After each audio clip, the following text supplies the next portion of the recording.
प्रिय विद्यार्थियों नमस्ते। आपका आपके अपने YouTube चैनल में हार्दिक स्वागत अभिनंदन। मैं हूं डॉक्टर सत्य मुदिता स्नेही, असिस्टेंट प्रोफेसर संस्कृत। आज हम एक नया विषय भारतीय दर्शन का सामान्य परिचय देखेंगे। जैसा कि स्क्रीन पर आपको दिखाई दे रहा है, भारतीय दर्शन। भारतीय दर्शन, भारतीय इसका दर्शन शब्द का विशेषण है। तो उससे पहले हम ये जानेंगे कि दर्शन क्या होता है, उसके बाद देखेंगे कि भारतीय दर्शन क्या है, कितने शाखाओं में विभक्त हैं और यह पाश्चात्य दर्शन से किस प्रकार से भिन्न है।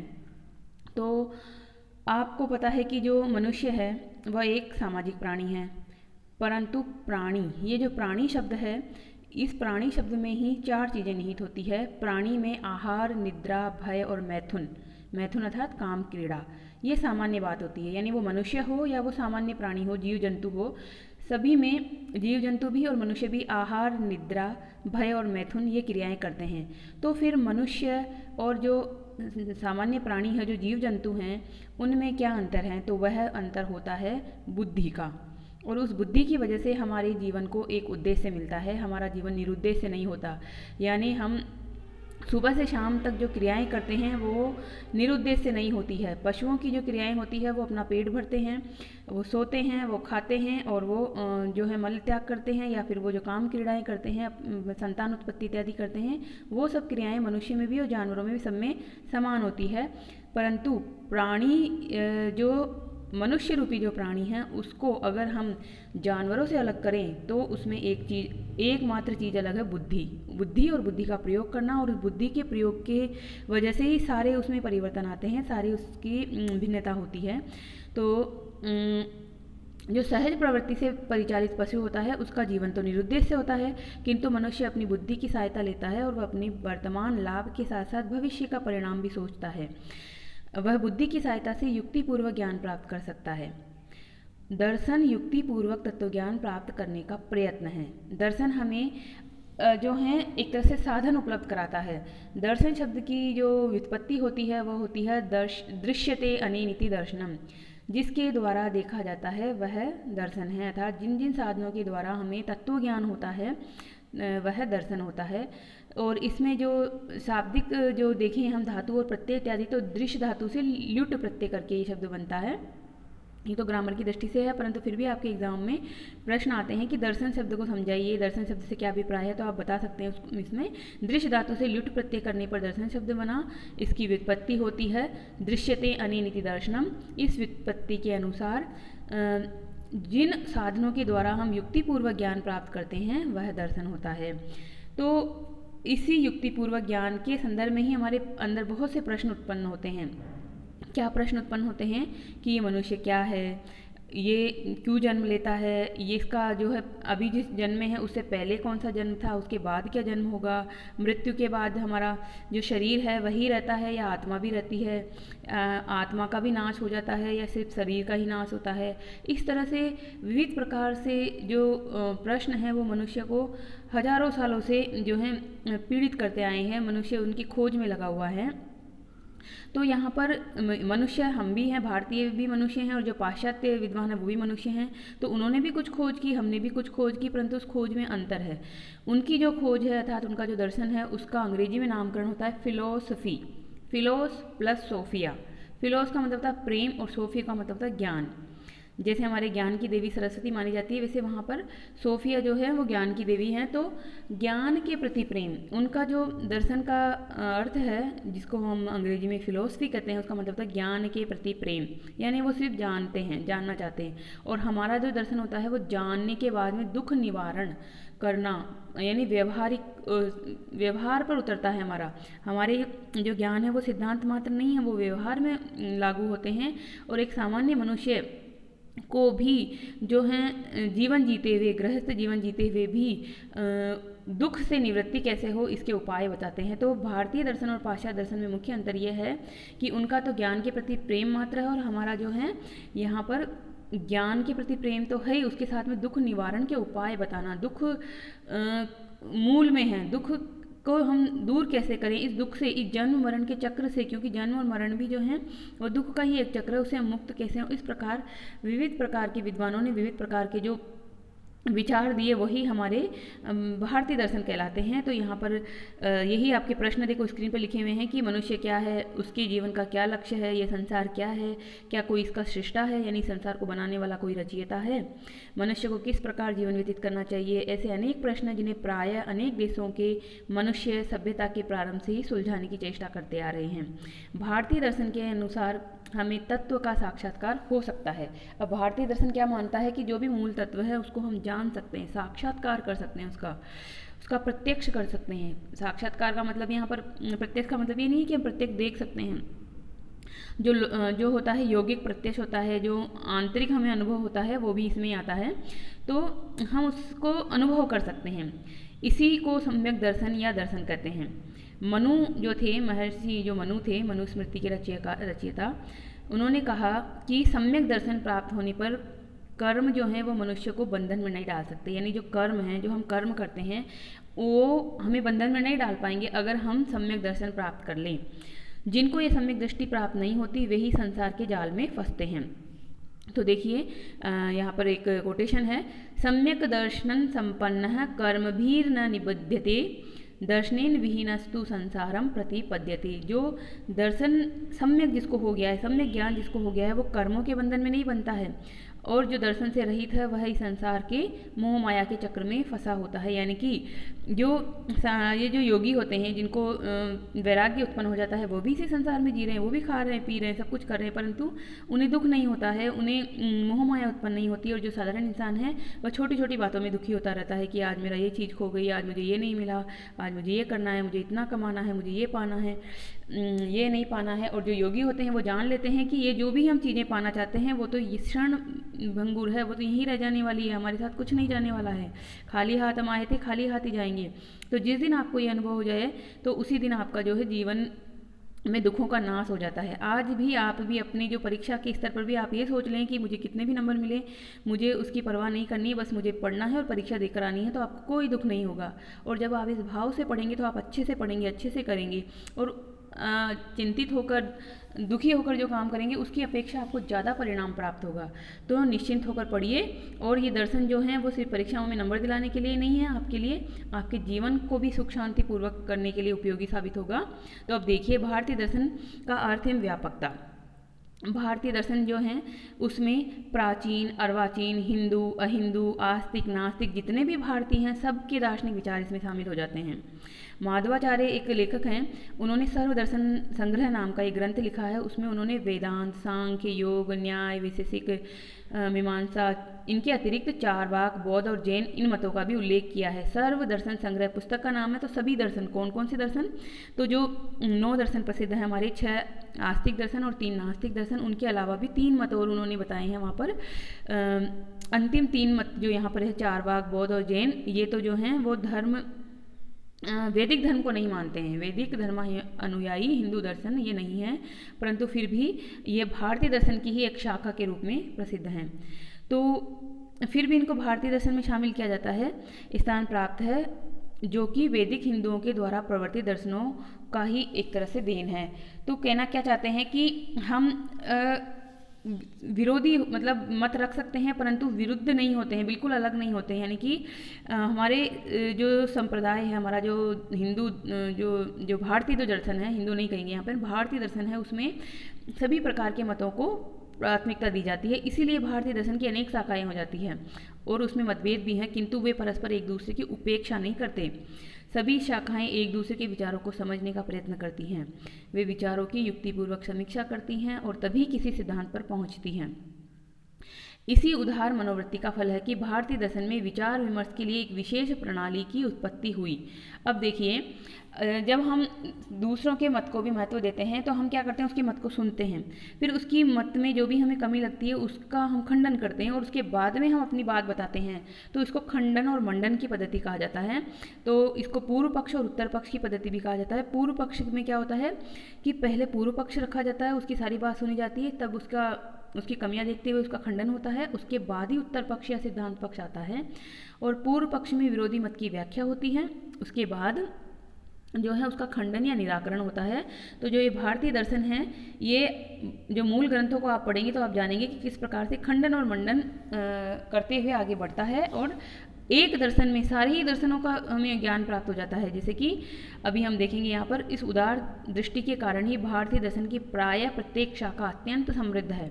उदाहरण के लिए वेदांत में चारवाक, बौद्ध, जैन, सांख्य, मीमांसा, न्याय, वैशेषिक आदि सभी मतों का विचार किया गया है।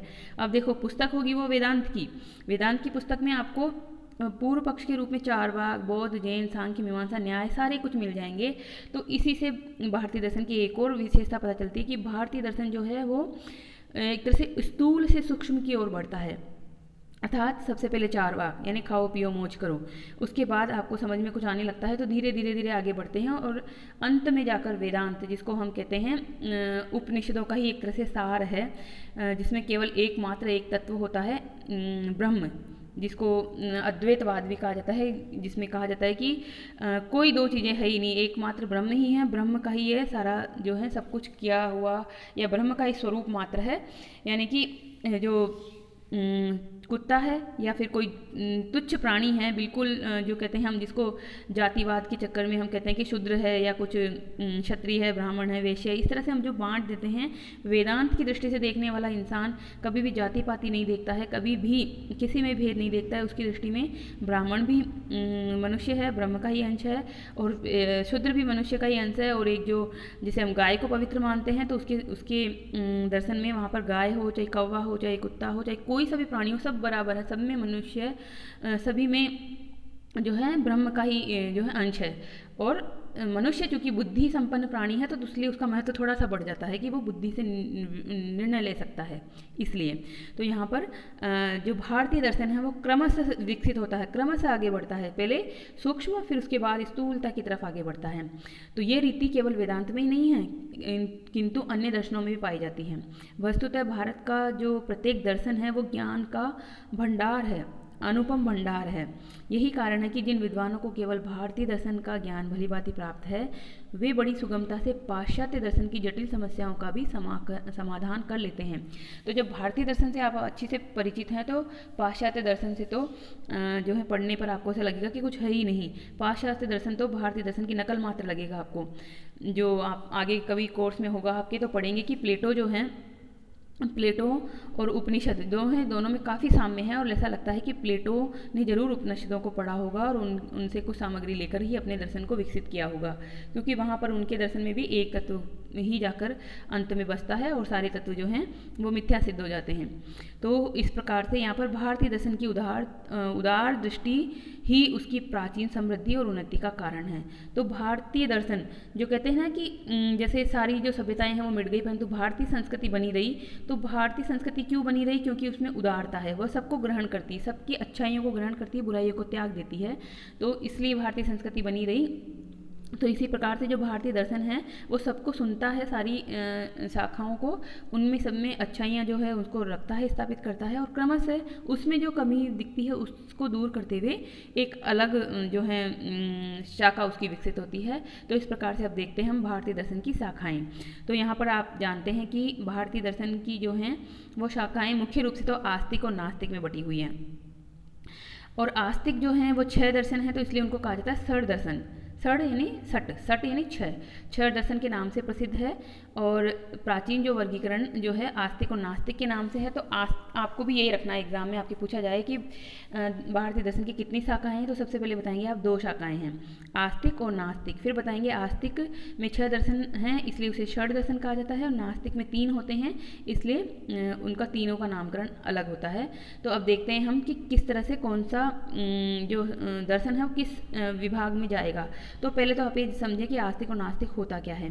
तो सामान्य दृष्टि से तो हम ये सोचते हैं कि आस्तिक मतलब भगवान को पूजने वाला, जो हम कहते हैं ये व्यक्ति बहुत आस्तिक है, ये व्यक्ति बहुत नास्तिक है। सामान्य परिभाषा तो दिमाग में ये आती है कि आस्तिक मतलब भगवान को, गॉड को, ईश्वर को जो पूजता है, जो मानता है, जो मूर्ति पूजा इत्यादि में विश्वास करता है वो। परंतु दार्शनिक अर्थ में ये यहाँ पर हमें नहीं है। हमें जो एक परिभाषा लेनी है उसका परिभाषा होती है नास्तिको वेद निंदक है। नास्तिक वह है जो वेद की निंदा करता है, अर्थात वेद को प्रमाणिक नहीं मानता है, वेद के वचनों में विश्वास नहीं करता है, वह नास्तिक है। और आस्तिक क्या हुआ? आस्तिक हो जाएगा उसके जस्ट विपरीत कि जो वेद को प्रमाणिक मानता है। तो मीमांसा, वेदांत, सांख्य, योग, न्याय और वैशेषिक, ये जो 6 दर्शन हैं, षड दर्शन, ये आस्तिक दर्शन कहे जाते हैं। और नास्तिक दर्शन जो है वो 3 हैं। उसमें कौन कौन से आएंगे? जैसे कि स्क्रीन पर आपके लिखे हुए हैं, देखिए, चारवाक, बौद्ध और जैन।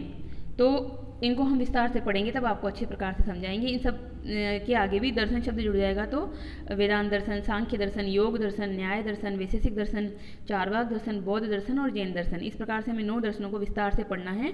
और एक गीता का एक जो अलग दर्शन होता है, गीता जो श्रीमद् भगवद गीता है, श्री कृष्ण के द्वारा कही गई है, उसमें एक निष्काम कर्म योग का एक दर्शन है, वो हम अलग समझेंगे। तो अब यहाँ पर ये मैंने आपको समझा ही दिया कि इनको आस्तिक दर्शन क्यों कहा जाता है, क्योंकि ये वेदों को मानते हैं। मीमांसा और सांख्य जो है वो ईश्वर को नहीं मानते, फिर भी वेदों को मानने के कारण वे आस्तिक हैं। अब ये मीमांसा और सांख्य जो दर्शन है वो ईश्वर को नहीं मानते उस रूप में जिस रूप में अन्य दर्शन मानते हैं, तो फिर भी इनको आस्तिक कहा जा रहा है। तो इसके आस्तिक कहने के पीछे यही कारण है कि यह जो है वेदों को प्रमाण मानते हैं, वेदों में ही अपनी जड़ों को खोजते हैं कि हमारा ज्ञान का स्रोत वेद ही है। अतः 6 जो आस्तिक दर्शन हैं वो तो हैं ही, उसके अतिरिक्त भी कुछ आस्तिक दर्शन हो जाते हैं परिभाषा के आधार पर, कि जैसे कि सर्व दर्शन संग्रह में भी हमें मिलता है, माधवाचार्य ने वहाँ पर अन्य दर्शन भी गिनाए हैं। तो शैव दर्शन, पाणिनीय दर्शन, रसेश्वर दर्शन, ये भी गिनाए जाते हैं, परंतु आप इस पर ज़्यादा ना जाइए। आप सामान्य स्तर पर यही रखेंगे, आस्तिक दर्शन और नास्तिक दर्शन। आस्तिक दर्शनों में 6 और नास्तिक में 3।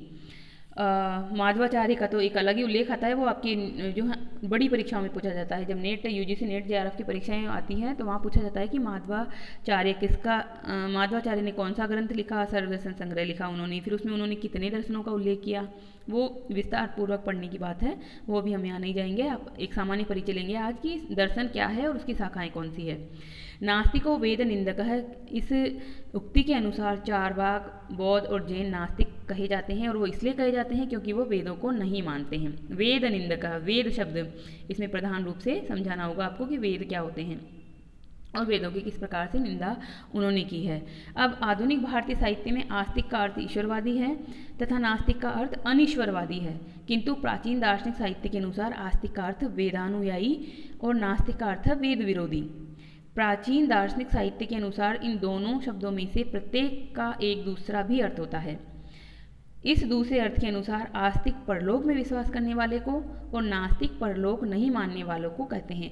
यानी कि अस्थि से यानी है, और न प्लस अस्थि नहीं है तो परलोक है, अर्थात परलोक यानी दूसरा लोक भी होता है, इस तरह का विश्वास जो करता है वो होगा आस्तिक। न अस्ति इति, नहीं है, कुछ नहीं है, परलोक परलोक नहीं है, ये जो हम जहाँ बैठे हैं जिस धरती पर वही एकमात्र लोक है, इसी में हम जन्म लेते हैं और इसी में मर जाते हैं। हमारा कोई जो है ऐसा संचित कुछ नहीं होता है जिसकी वजह से हमें दूसरा जन्म लेना पड़े इत्यादि।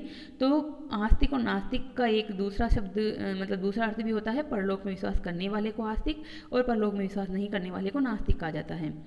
तो ऊपर के वर्गीकरण के अनुसार मीमांसा, वेदांत, सांख्य, योग, न्याय तथा वैशेषिक को आस्तिक दर्शन इसलिए कहा गया है कि ये वेदों को मानते हैं। भारतीय दर्शनों का वर्गीकरण यदि परलोक में विश्वास के अनुसार किया जाए तो जैन तथा बौद्ध दर्शन भी आस्तिक दर्शन कहे जाएंगे, क्योंकि वे भी परलोक को मानते हैं। अगर हम ये परिभाषा ले लें कि परलोक को मानना है कि नहीं मानना, तो परलोक को मानने के परिभाषा के आधार पर तो जैन और बौद्ध भी आस्तिक हो जाएंगे, परंतु वो एक मान्य परिभाषा नहीं है। षड दर्शन जो हैं तो उनको तो दोनों ही अर्थों में आस्तिक कह सकते हैं, यानी वो परलोक को भी मानते हैं और वो वेदों में भी विश्वास करते हैं। तो इस प्रकार से षड दर्शन तो दोनों ही परिभाषाओं पे खरे उतरते हैं, और अर्थात वे वेद को मानने के कारण भी आस्तिक हैं और परलोक को मानने के कारण भी। चारवाक दर्शन इन दोनों में से किसी भी अर्थ में आस्तिक नहीं कहा जा सकता, वह न तो वेद को मानता है और न परलोक को मानता है, अतः दोनों ही अर्थों में नास्तिक है। यानी चारवाक तो परलोक को बिल्कुल नहीं मानता। चारवाक दर्शन जब पढ़ेंगे तो आप जानेंगे कि चारवाक दर्शन की तो उक्ति ही है कि खाओ पियो मौज करो, यानी कि ऋण लेकर भी उधार पैसा लेकर भी आपको अगर जीना पड़े तो जियो, क्योंकि दूसरा जन्म तो कुछ नहीं होगा, दूसरे जन्म में कुछ नहीं भोगना आपको।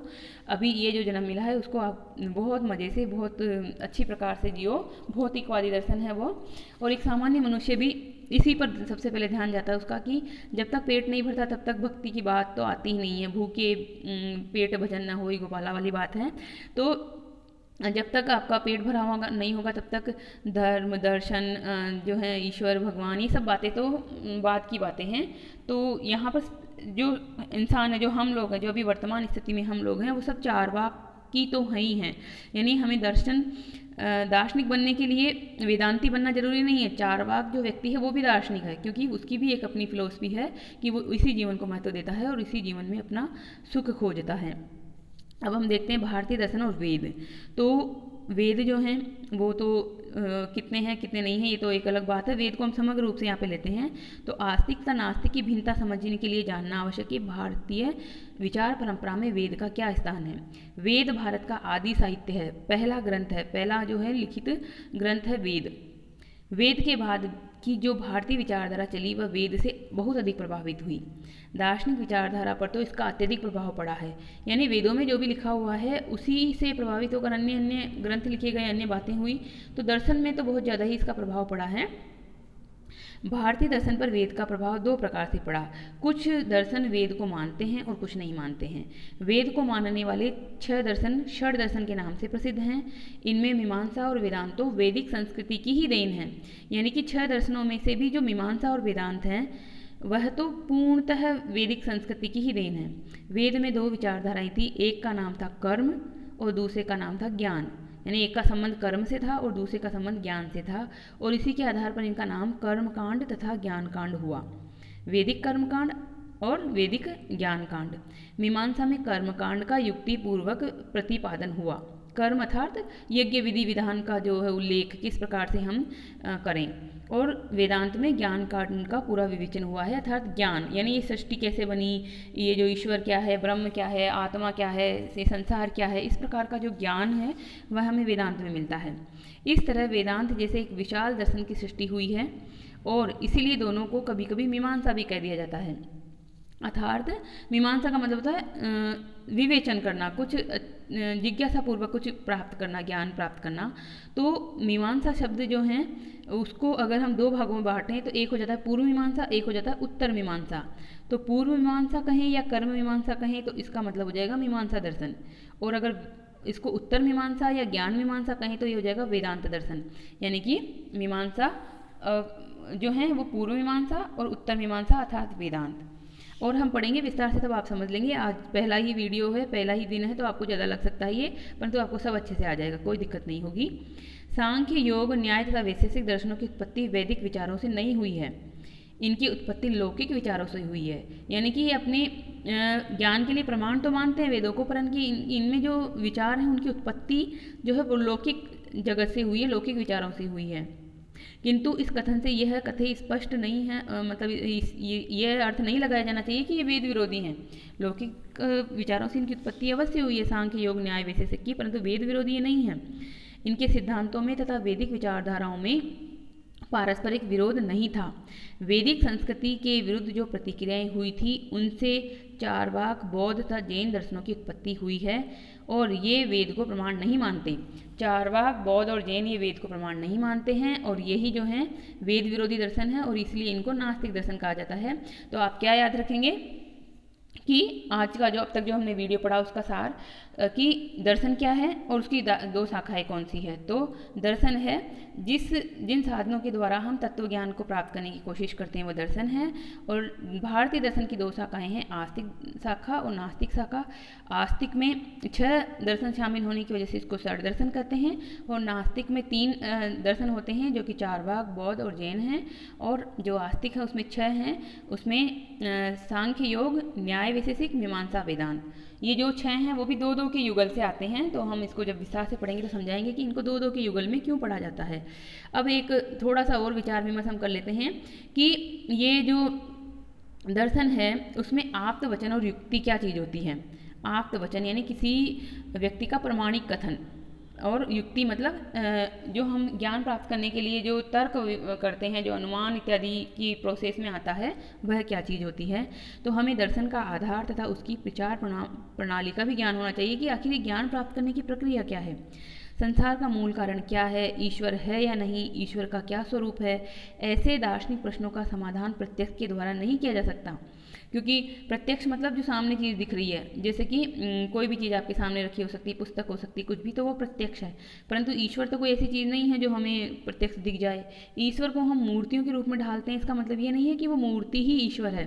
वो एक मूर्ति जो है, जो आपने बनाई है, वो तो प्रतीक मात्र है उसका, और वो खुद मनुष्य अपनी कल्पना के अनुसार उसको बनाता है। अर्थात हमने हमारी भारतीय संस्कृति में जैसे विचार है, वैसे हमने जो है ईश्वर को रूप दिया, किसी को शिव दिया, किसी को ब्रह्मा कहा, किसी को विष्णु कहा। परंतु पाश्चात्य दर्शन में इस तरह से नहीं होता, वहाँ अलग तरह के उनके जीसस हैं और अलग तरह के उनके गॉड हैं।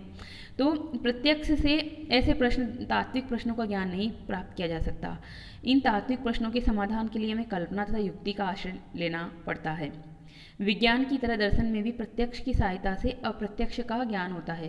पहले प्रत्यक्ष किया, फिर प्रत्यक्ष की सहायता से अप्रत्यक्ष का ज्ञान हमें होता है।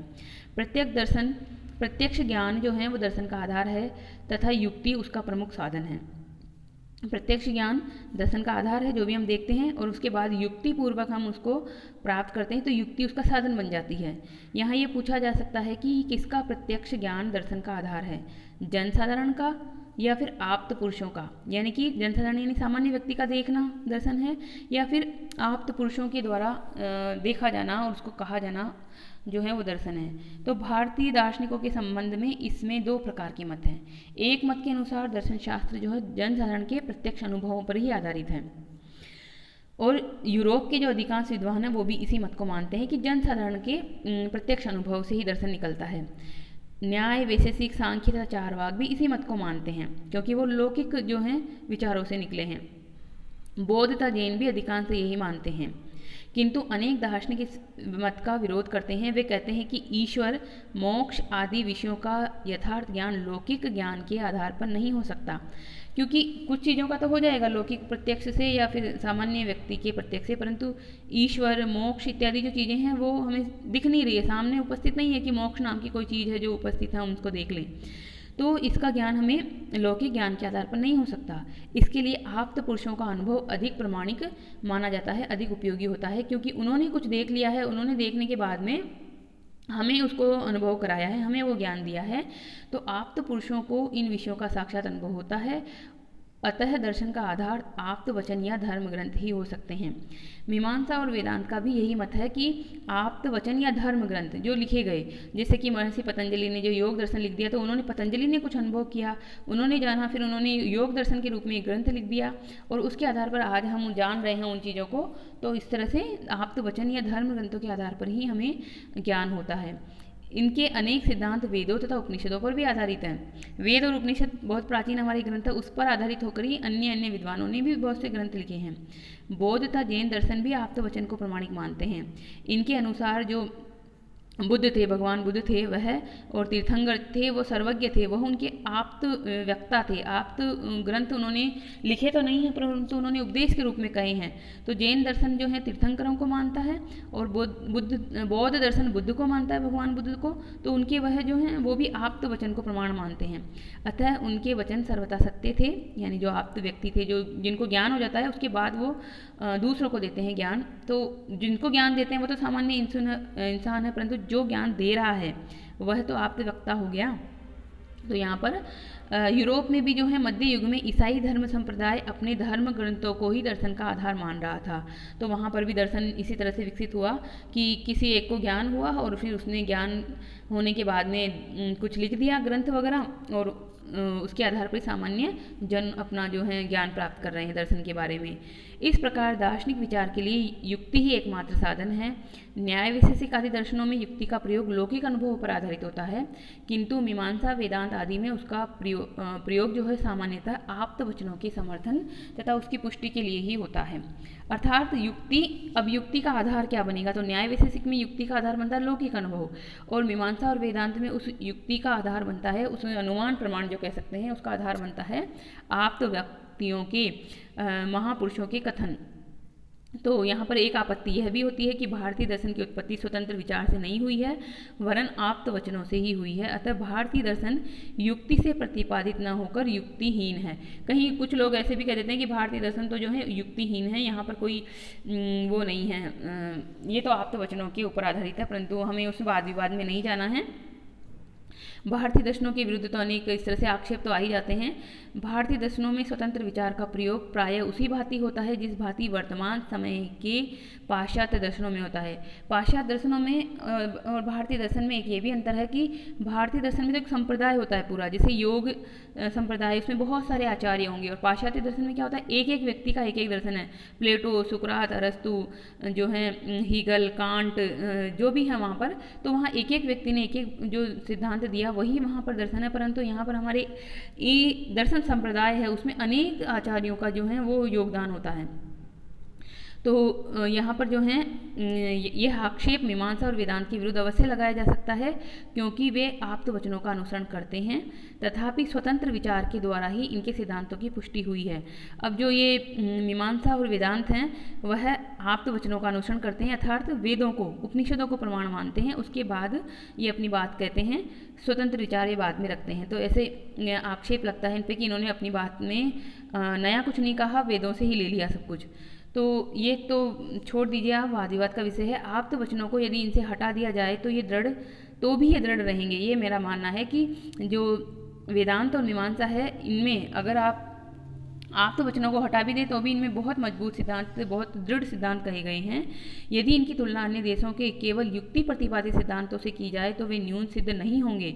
युक्ति मतलब तर्क वितर्क, जो जैसे यह है तो यही, तो ही यह होगा, इस प्रकार से जो युक्तियाँ दी जाती है जिसको लॉजिक कहते हैं, तो लॉजिक की दृष्टि से भी इसको खरा उतारा जा सकता है। हमारे भारतीय दर्शन किसी भी तरह से तर्क पर जो है खरे उतरने के लिए पूरी तरह से खरा सोना है, एक तरह से पूरी तरह से खरे उतर सकते हैं। मनुष्य तो विचारशील प्राणी होता है, अतः वह तब तक किसी विषय को स्वीकार नहीं करता जब तक कि वह खुद उस पर युक्ति संगत विचार ना कर ले, अपने मन के अनुसार उसको दृढ़ ना कर ले। तो दार्शनिक विचार जो हैं वो किसी भी प्रकार के हों, अगर वह युक्ति संगत भी हों और वो जो है आप्त वचनों से भी दृढ़ हों, तो उसका महत्व और ज़्यादा बढ़ जाता है। तो आज हम इसको जो है सामग्री को यहीं विराम देते हैं। अंतिम वाक्य भी इसका यही है सामग्री का, कि यदि कोई दार्शनिक विचार युक्ति से प्रतिपादित होने के साथ साथ मार्जित बुद्धि तथा शुद्ध चित्त महापुरुषों की अनुभूतियों का समर्थन पा जाता है तो उसका महत्व और भी बढ़ जाता है। तो इसी प्रकार से कहने का भाव यह है कि जो भी कोई आपको ज्ञान मिलता है वो तो आपको लेना ही है, और उसके बाद में अपनी बुद्धि का प्रयोग करते हुए, क्योंकि सभी की बुद्धि जो है वो यूनिक होती है, सभी की बुद्धि में कुछ ना कुछ विशेषता होती है, तो अपना बुद्धि का भी उसमें सोच समझ करें। और भारतीय दर्शन सोचने के लिए ही आपको एक सामग्री देता है, वो ये नहीं कहता कि मैंने ये कह दिया और आप ये मान लीजिए। श्रवण, मनन, निधिध्यासन, ये दर्शन के वहाँ 3 प्रकार के साधन कहे जाते हैं। तो हम देखेंगे इसको विस्तार पूर्वक, रोज़ आधे घंटे का वीडियो आपके लिए लाया जा रहा है और आप प्राप्त करेंगे इसमें दर्शन का ज्ञान धीरे धीरे, बहुत ही सिंपल भाषा में, बहुत ही जो है कहीं पर भी दार्शनिक तत्व लगेगा ही नहीं आपको। तो देखते रहिए। चैनल पर पहली बार आए हैं तो सब्सक्राइब कर लीजिए और बेल आइकन को दबाकर ऑल शब्द पर क्लिक कर लीजिए, ताकि इस चैनल पर डाले जाने वाले सभी वीडियो के नोटिफिकेशन आपको तुरंत मिल जाएं। वीडियो ज़रूर आपको अच्छा लगा होगा तो लाइक कर दीजिए, ज़्यादा से ज़्यादा इसको शेयर कीजिए, और किसी भी तरह का आपका कोई सुझाव हो, कोई आपके विचार हो तो यूट्यूब में कमेंट बॉक्स पर अवश्य लिखें। धन्यवाद। कल फिर मिलेंगे किसी नए विषय के साथ। धन्यवाद।